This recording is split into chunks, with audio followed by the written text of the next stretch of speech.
नमस्कार दोस्तों। 21वीं सदी चल रही है और नेपाल में मांग हो रही है राज शासन की। नेपाल मांग कर रहा है कि उसे डेमोक्रेसी नहीं चाहिए, उसे किसी तरीके की कोई राजनीति नहीं चाहिए, उसे नेता नहीं चाहिए, उसे सिर्फ राजा चाहिए। ऐसी मांग नेपाल के अंदर क्यों उठी है और राजीव गांधी का कैसा मुंह काला हुआ था कि उसने नेपाल के अंदर ऐसे बीज बो दिए कि नेपाल को भारत से दूर कर दिया। ऐसा राजीव गांधी ने क्या किया और कैसे राजीव गांधी इटली प्रेम के अंदर इतने पागल हो गए कि उन्हें याद ही नहीं रहा कि नेपाल जो है भारतीय संस्कृति से जुड़ा हुआ एक देश है, जो एकमात्र दुनिया में हिंदू राष्ट्र है। उस हिंदू राष्ट्र को कैसे कम्युनिस्टवादी और कैसे पाखंड में राजीव गांधी ने झोंक दिया और कैसे वो नेपाल चीन के करीब हो गया, इसके बारे में थोड़ा विश्लेषण करेंगे और साथ ही जानेंगे कैसे एक और नया कन्हैया लाल राजस्थान की तरह प्रयागराज में निकल कर आया है, जिसका गला रेत दिया गया। प्रयागराज में एक बस कंडक्टर का गला रेत कर लरेब हाशमी नाम का युवक, जो बताया जा रहा है कि बीटेक का एक छात्र है, उसने गला रेत कर अपना वीडियो जारी कर दिया और कहा कि इस आदमी ने इस्लाम का अपमान किया है, इसलिए मैंने इसे काट दिया है और मैं इसकी जिम्मेदारी लेता हूँ। योगी ने कैसे उसका फर्स्ट एड बॉक्स से एकदम से इलाज कर दिया, ये बिल्कुल तय है। लोगों ने बताया है कि वहाँ पे कुछ नहीं हुआ था, बस बात इतनी हुई थी कि उसके पास टिकट को लेकर थोड़ा सा झगड़ा हुआ था और उस आदमी ने अपना चाकू चला दिया। वैसे ये जितने मदरसा छाप हैं, ये चाकू चलाने में वैसे भी बहुत नंबर 1 हैं। चाकू के ऊपर इनका हाथ बचपन से ही तेज कर दिया जाता है, क्योंकि जूता मार ये कौम हमेशा ही इस मामले में नंबर 1 रही है। तो थोड़ा थोड़ा विश्लेषण करेंगे इन दोनों चीज़ों के ऊपर। तो पहले बात कर लेते हैं नेपाल में मांग क्यों हो रही है राज शासन की। नेपाल में डेमोक्रेसी की मांग नहीं हो रही है। डेमोक्रेसी जो लूली लंगड़ी डेमोक्रेसी जो नेपाल में फिलहाल चल रही है, जो चीन की गोद में बैठकर चल रही है, उस डेमोक्रेसी को अब लोगों ने चैलेंज करना शुरू कर दिया है। एक बड़ा ही भयंकर जनसैलाब जो है देखने को मिल रहा है और ऐसा जनसैलाब जो है प्रायोजित नहीं हो सकता। वो इतना बड़ा जनसैलाब है कि वहाँ पे पाँव रखने तक की जगह नहीं है और ये सारा जन समर्थन मांग कर रहा है कि उन्हें हिंदू राष्ट्र वापस चाहिए, उन्हें राजा वापस चाहिए, हमारो राष्ट्र हमारो राजा। ये नारे जो है वहाँ पे बिल्कुल भयंकर तरीके से सामने आ रहे हैं। तो ऐसा क्या है काला सच और ऐसा काला मुंह राजीव गांधी का कैसे हुआ था कि उसने नेपाल को इस आग में झोंक दिया। एक किताब है, बड़ी ही अच्छी किताब है, आप भी उसे पढ़िए। 2018 या 19 में ये किताब लॉन्च हुई थी। इस किताब को लिखा है रॉ के पूर्व निदेशक ने और उन्होंने पूरी चीज़ को साफ कर दिया है। पूरी चीज़ को, अमर भूषण उनका नाम है, अमर भूषण जो रॉ के अफसर रहे हैं, उन्होंने अपनी किताब में लिखा है कि सन 1988 में राजीव गांधी इतने गुस्से में नेपाल से वापस आए थे और वो गुस्सा क्यों पनपा था?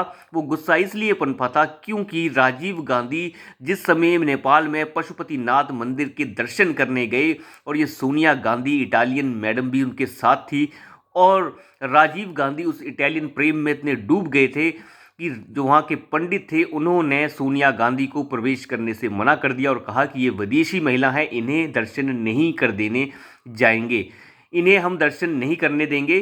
तो उसके बाद राजीव गांधी का जो पारा था गुस्से का, वो आग बगुला हो रहे थे, गुस्से का पारा आसमान छू रहा था।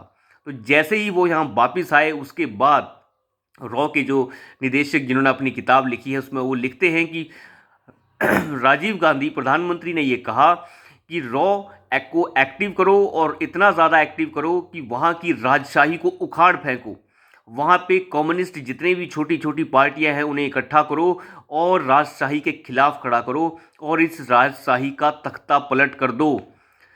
और साथ ही साथ मैं आपको बताऊं 1988 की बात है और साथ ही साथ 1989 एक साल बाद ही राजीव गांधी ने सारे के सारे जितने भी आदान प्रदान हैं नेपाल के साथ उन्हें रोक दिया। पेट्रोल रोक दिया, खाने पीने की सामग्री रोक दी, दवाइयाँ रोक दी, हर चीज़ रोक दी और नेपाल के राजा को मजबूर कर दिया चीन की गोद में बैठकर नाचने के लिए। वो करता भी क्या, उस समय नेपाल के राजा जो थे वो बिल्कुल परेशान थे। नेपाल के राजा उस समय वीरेंद्र थे। वीरेंद्र को ये सिचुएशन में डालने के लिए राजीव गांधी रिस्पॉन्सिबल थे। इटली के प्रेम में राजीव गांधी इतना काला मुंह करके बैठ गया कि इसे ये भी अंदाज़ा नहीं रहा कि वो 1 से 1.5 करोड़ लोगों को आग में झुलस रहा है।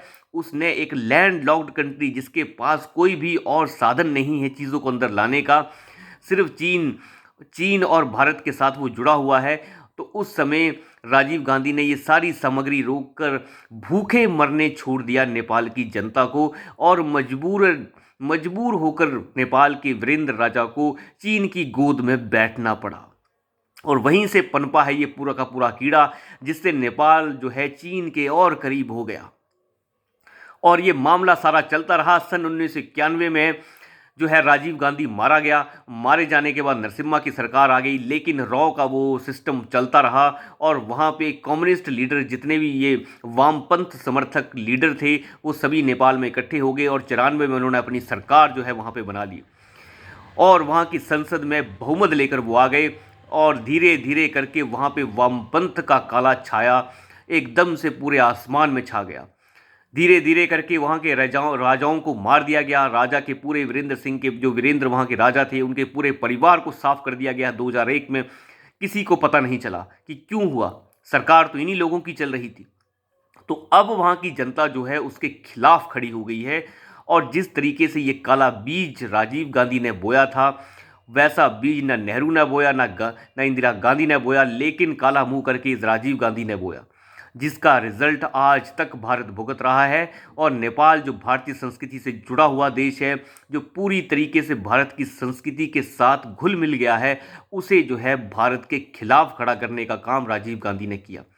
और मुझे लगता है कि उस काले बीज, जो काला मुंह करके काला बीज इस राजीव गांधी ने डाला, उसका जो फल है वो अब सामने आया है। और नेपाल की जो पूरी की पूरी सरकार है, जो वामपंथ से पूरी सरकार भरी हुई है, वो चीन की गोद में बैठकर नाचती है।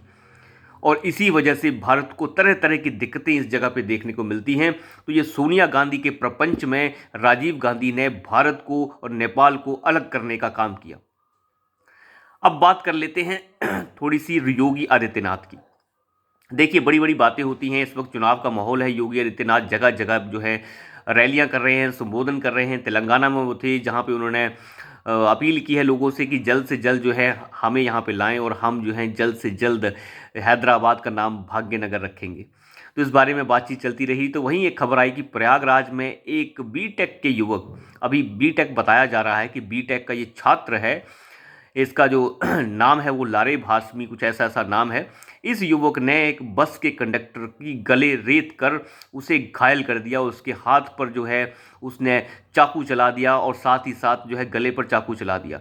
और उतर कर उसने एक वीडियो बनाई और वीडियो में ये कहा कि मैंने ये इसलिए किया है क्योंकि उसने इस्लाम का अपमान किया है और मैं इस बात की जिम्मेदारी लेता हूँ। जिम्मेदारी लेना तो है। इस जूता मार, जो जूता खा ये कौम है, इसका जो है बिल्कुल एक, जिसे कहते हैं आप कह सकते हैं कि बिल्कुल स्टैंप बन गया है कि जूता मार कौम बन चुकी है। हर जगह पे जूता खा रही है, लेकिन शर्म नहीं आती इन लोगों को कि किस तरीके की बात है। अगर किसी के साथ आपका झगड़ा होगा तो आप क्या चाकू चला देंगे और नाम ले देंगे इस्लाम का। इस्लाम तो वैसे भी पूरी दुनिया में विक्टिम कार्ड खेलने के लिए जाना जाता है, बाकी इस्लाम के पल्ले में कुछ और है ही नहीं। आप देखिए, वहाँ के लोगों का कहना है कि इस युवक के साथ कंडक्टर की जो बातचीत हुई वो सिर्फ टिकट को लेकर हुई, क्योंकि टिकट को लेकर झगड़ा हुआ और इस इंसान ने उसके ऊपर चाकू चला दिया। चाकू चलाने के बाद ये जूता खाओ आदमी जो है कहने लग गया कि मैं इसकी जिम्मेदारी लेता हूँ। लेकिन योगी जी जो हैं वो जिम्मेदारी नहीं समझते, वो उसका हिसाब जल्द से जल्द करने में विश्वास रखते हैं। और मुठभेड़ में उस व्यक्ति को, जिसका नाम ये लारेब है इसे जो है घायल कर दिया गया है। ऐसा घायल किया गया है कि शायद अब चल नहीं पाएगा कभी। और मुझे नहीं लगता कि ऐसे लोगों को चलने की आवश्यकता है, ये रेंगने योग्य हैं। और बड़ी जल्दी इसके और खुलासे भी हो जाएंगे कि क्या इस मामले में हुआ है। और जेल में रोटी खाने के लिए इसे नहीं छोड़ा जाएगा, इसे जल्द से जल्द जो है इसे और लंगड़ा किया जाएगा। तो जिस तरीके की ये बातें देखने को मिली हैं, योगी आदित्यनाथ ने बड़ी ही सफाई से, बड़े ही कम समय में योगी की पुलिस ने इसको अंजाम दे दिया और बता दिया कि ऐसी हरकतें यहाँ नहीं चलेंगी, ये ड्रामे यहाँ नहीं चलेंगे। राजस्थान में कन्हैया लाल के जो हत्यारे हैं वो मौज ले रहे हैं, लेकिन यहाँ पे मौज नहीं मिलेगी। ये गोली जो है सर तक नहीं पहुँची है, पाँव पे चलाई गई है। मुझे लगता है कि वहाँ से कुछ इन्फॉर्मेशन निकालने की जो है पुलिस की थोड़ी बहुत मंशा रही होगी कि क्या पता किस टाइप का इंसान है, तो इसलिए मारने से पहले थोड़ा इसके बारे में पूछताछ कर ली जाए। तो इस बारे में मुझे लगता है उसे ज़िंदा रखा गया है, लेकिन ये ज़िंदा ज़्यादा दिन रहेगा नहीं, लंगड़ा हुआ भागेगा और फिर इसे मारा जाएगा। तो इस तरीके के जो मंशा के लोग हैं उन्हें बिल्कुल ठिकाने लगाने का काम योगी आदित्यनाथ की सरकार बिल्कुल बखूबी कर रही है। और ये जूता खा कौम जो है, जो जगह जगह जूते खा रही है, चाहे वो इजराइल में जूते खाना हो, पाकिस्तान में जूते खाना हो, कहीं भी हर जगह जूते खा रही है। लेकिन बात वही है कि कोई खिलाफ खड़ा नहीं होता। जब ऐसे इंसान ने ऐसा काम कर दिया है तो कोई मुल्लाधारी, ये मूंछ बिना मूंछ के दाढ़ी वाले मुल्लाधारी जितने भी हैं, ये कभी सामने नहीं आएंगे कि ये गलत हुआ है। इनके हिसाब से ये सही है, क्योंकि नंगा नाचने वाली ये कौम सिर्फ पाकिस्तान में बिना आटे और बिना पानी के नाच सकती है, इसे और कुछ आता भी नहीं है। कोई मुल्ला मौलाना खड़ा नहीं होगा, कोई फतवा नहीं आएगा, कोई कुछ नहीं आएगा, और सब जो है शांत भीगी बिल्ली की तरह बैठ जाएंगे और तलाश करने लग जाएंगे कैसे नंगा नाच किया जाए। तो अभी के लिए इतना ही। धन्यवाद।